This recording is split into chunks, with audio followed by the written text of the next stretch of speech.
In this video, I will show you how to generate stunning AI image using Goku AI text-to-image feature in just a few easy steps. Let's get started. From the home page, select your desired web browsing application. For me, it's Google. Tap on it.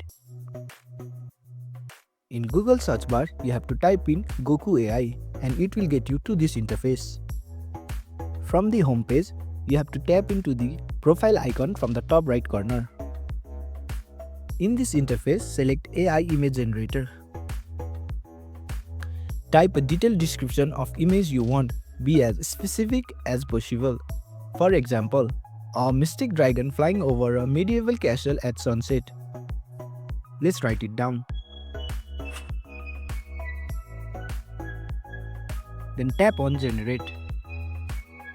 You can adjust image style, resolution, creativity level or other settings to fine-tune your results. You have to just tap on option and select your preference.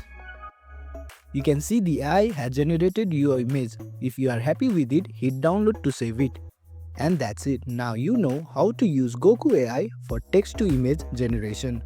Thanks for watching. If you found this helpful, give it a thumbs up and consider subscribing for more tutorials. Drop a comment if you have questions or suggestions for future videos. And don't forget to check out our playlist. See you in the next one.